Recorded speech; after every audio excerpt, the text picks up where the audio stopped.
Hello दोस्तों, आज हम बात करेंगे केवीएस इंटरव्यू के बारे में। केवीएस टीजीटी और पीजीटी के इंटरव्यू ऑलरेडी हो चुके हैं। अब सबसे ज़्यादा चर्चा में वो है केवीएस पीआरटी का इंटरव्यू। हालांकि अभी तक रिजल्ट नहीं आया है केवीएस पीआरटी का। शॉर्टलिस्टेड कैंडिडेट की लिस्ट अभी तक नहीं आई है, लेकिन जिनको लग रहा है कि उनका इंटरव्यू में नाम आ सकता है तो वो लोग अपनी तैयारी लगातार कर रहे हैं।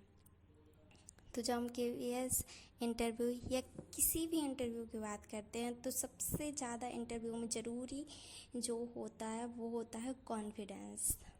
हम जब देने के लिए गए थे केवीएस का इंटरव्यू टीजीटी हिंदी के लिए, देहरादून गया था जिसका सेंटर, तो सबसे ज़्यादा जो प्रॉब्लम हुई थी वो हमें कॉन्फिडेंस को लेकर ही हुई थी, क्योंकि हमने पढ़ाने की प्रैक्टिस नहीं की थी।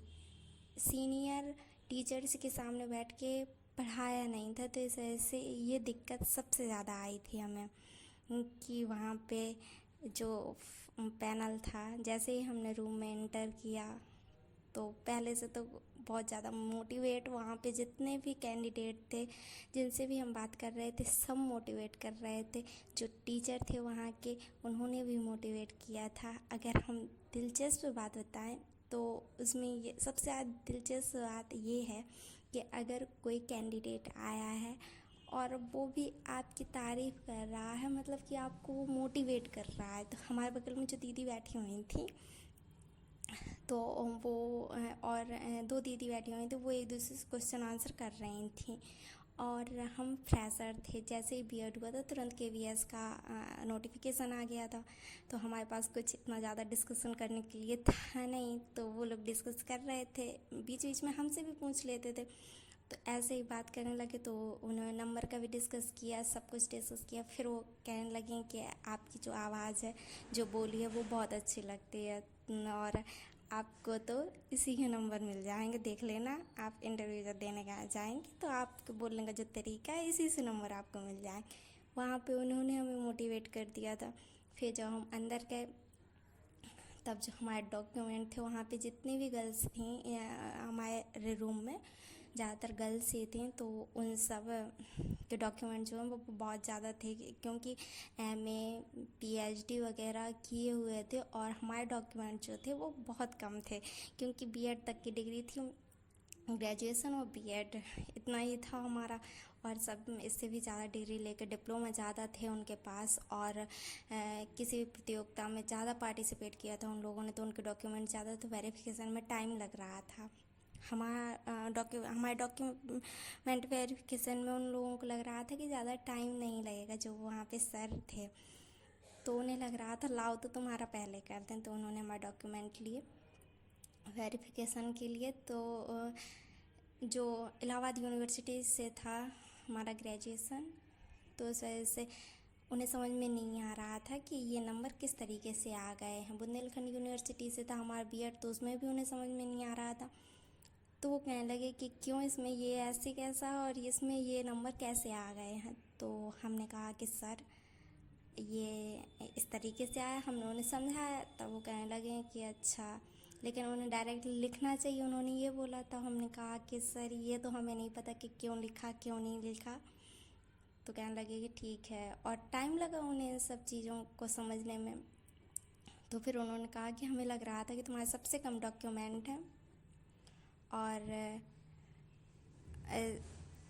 हमें लग रहा था कि आपका जल्दी हो जाएगा वेरिफिकेशन, लेकिन आपके में भी टाइम लग रहा है। तो हमने कहा सर इसमें हमारी कोई गलती नहीं है। तो वो चीज़ हो गई। फिर बाद में एक दीदी का वो चेक कर रहे थे, तो उन्होंने कहा कि आपके बहुत ज़्यादा डॉक्यूमेंट हैं और आप पीएचडी वगैरह किए हैं, तो आपसे क्वेश्चन ज़्यादा किए जाएंगे। तो उन दीदी ने कहा कि कोई बात नहीं, हम आंसर देंगे उन सब का। तो हमने सर से कहा सर हमारे तो बहुत कम है। तो सर कह रहे हैं तुमसे क्वेश्चन नहीं करेंगे, तुम्हें तो डायरेक्ट सेलेक्ट ही कर लेंगे। तब एक तरीके से इस तरीके से भी हमें मोटिवेट किया गया। फिर एक बात हुई, तो फिर सर ने जब डॉक्यूमेंट वेरिफिकेशन कर ही रहे थे तो उन्होंने हमारा नाम देखा और कहने लगे कि नाम तो आपका बहुत अच्छा है और आप हिंदी टीजीटी के लायक हैं। वहाँ पे भी उन्होंने मोटिवेट किया। फिर दूसरे सर आए तो कैलकुलेशन वगैरह कर रहे थे। तो इंटर हमारा मैथमेटिक्स था और मैथ हमारा फेवरेट सब्जेक्ट पड़ जाता है, तो जितनी भी कैलकुलेशन थी हम बहुत जल्दी जल्दी करते जा रहे थे। और डेट ऑफ बर्थ जब निकाल रहे थे तो हमने तुरंत निकाल के बता दी कि हमारे आज के दिन और इतने मंथ और इतने ईयर हो गए हैं। तो उन्होंने कहा अरे वाह, इतनी अच्छी कैलकुलेशन। तभी उन्होंने तारीफ़ ही की और कहने लगे कि तुम्हारा सिलेक्शन लग रहा है कि हो जाएगा। इतना सारा कॉन्फिडेंस मिलने के बावजूद भी हम जैसे ही रूम में एंटर किए जहाँ पे हमारा इंटरव्यू था और पैनल के सामने गए, हमें ये लग रहा था हाथ पैर पूरे कांपने लगे और बहुत डर लगने लगा। ये लग रहा था पता नहीं क्या होगा, पता नहीं, जबकि हम मोटिवेट कर रहे थे खुद को कि पहली बार है, हो जाएगा, शांत हो जाओ, परेशान मत हो, एवरीथिंग इज ओके,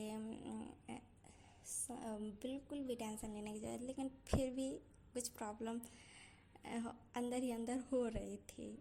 लेकिन फिर भी हम डायरेक्ट हम गए, पैनल को गुड इवनिंग बोला, नमस्ते बोला। उन्होंने कहा बैठिए आप अपनी चेयर में। हमने कहा थैंक यू और हम बैठ गए। फिर शाम के टाइम था इंटरव्यू, तो उन्होंने इंट्रोडक्शन लिया नहीं था क्योंकि सेकंड लास्ट था या थर्ड लास्ट ऐसे ही कुछ था, बिल्कुल लास्ट में पहुंच गया था। 5:30 बजे का टाइम था, शायद 5:30 पौने 6 पे हुआ था हमारा इंटरव्यू। तो उस टाइम जब गए तो आराम से फिर हमने कहा कंफर्टेबल, तो खुद को कंफर्टेबल किया जैसे और आराम से बैठ गए। उन्होंने हमारी सारी क्वालिफ़िकेशंस बोली और कहा और नाम पूछा पहले, फिर उन्होंने क्वालिफ़िकेशंस खुद ही बोली और कहा यही सब हैं आपकी क्वालिफ़िकेशंस। हमने कहा यस। फिर उन्होंने एक सिचुएशन बेस्ड क्वेश्चन किया और वो था कि आप टीचर क्यों बनना चाहती हैं, और उनके लगातार क्वेश्चंस के बारे में हम डिस्कशन अगले वीडियो में करेंगे। आज के लिए इतना ही।